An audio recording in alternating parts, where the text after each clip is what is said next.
That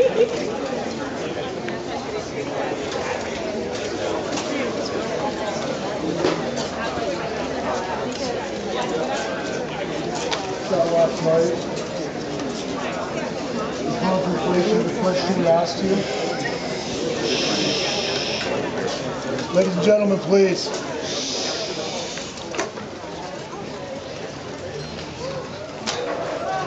Have you an answer for us? Do we have that answer now? You and I have some business to conduct. Right.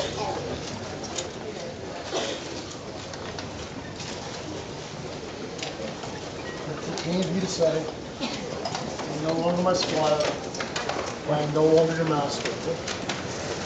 However, that being said, this that you wore for so long brought so much honor to you. It's stained with your blood and your sweat and your efforts. I would ask that you keep this for your first squire.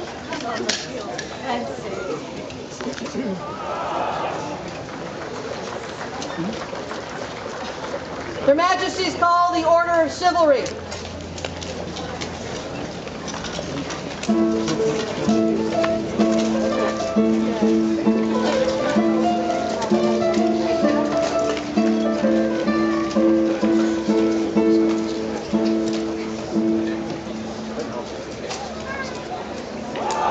Is there Rose would speak for him? Your Majesties, I am Mistress Marion Delos, and I bear the words of Marguerite Indian Lockland, Lady of the Rose.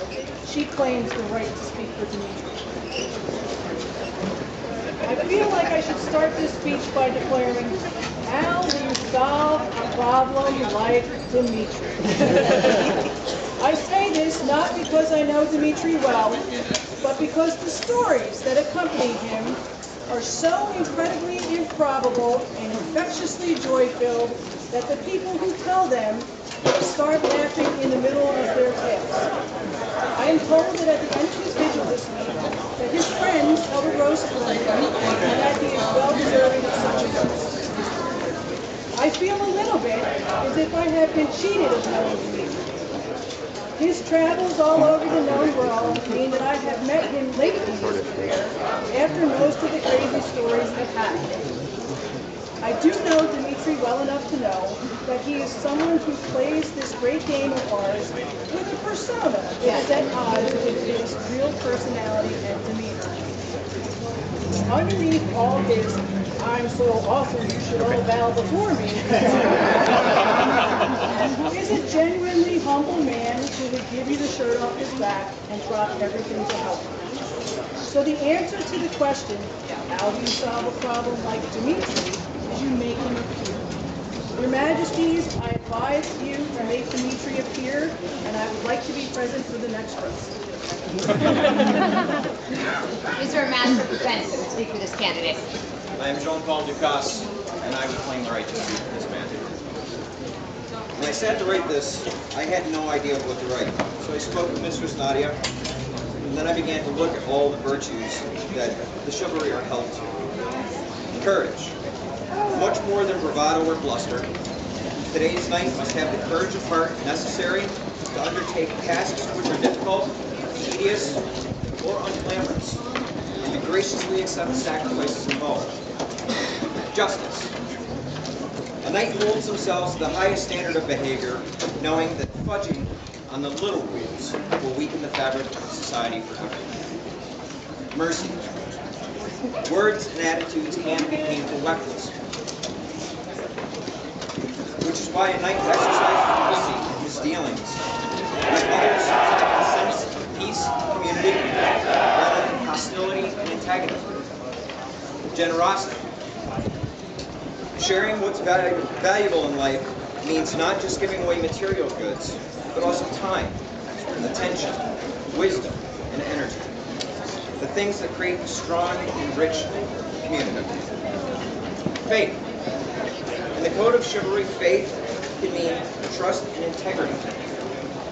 A knight is always faithful to his or her promises, no matter how big or small they may be. Nobility. Although this word is sometimes confused with entitlement, snobbishness. In the code of chivalry, it conveys the importance of upholding one's convictions at all times, especially when no one else is watching. And finally, hope. More than just a safety net in times of tragedy, hope is present every day in a night's positive outlook and cheerful demeanor. The armor that shields him and inspires people all around him. I read this list, and I measured it against the man that now kneels before you. Majesties, I do not find Dmitri lacking in any of these qualities. I say to you, he is and always has been. The Pelican will speak for him.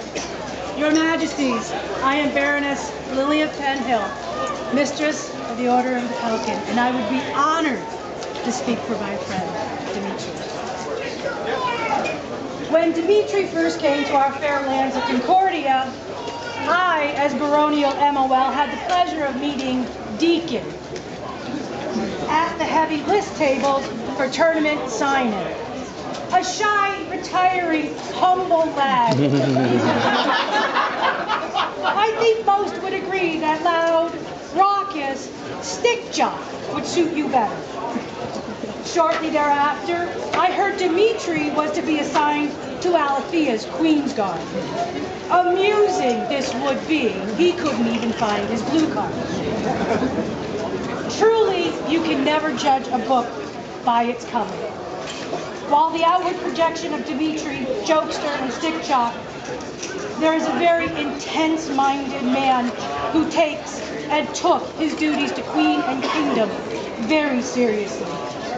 He was one of the ones to show up at the majority, if not all, of the royal progresses. First of staff to jump in for setup, guard throughout the day, stand for the Queen during court, and tear down at each event. He not only fulfilled his duties well, he made others laugh while doing it. I have seen Dmitri apply himself as seriously and completely to the baronial heavy champion for Concordia. His determination to win, then to serve, and to see to the needs of this baron were the same exacting nature as that of a young Queen's Guard.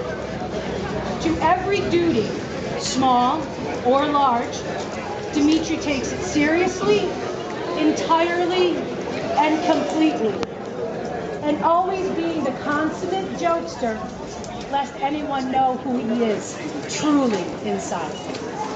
Your Majesties, I have vowed that this man serves with his whole heart, his soul, and his mind, and for this, he is my king.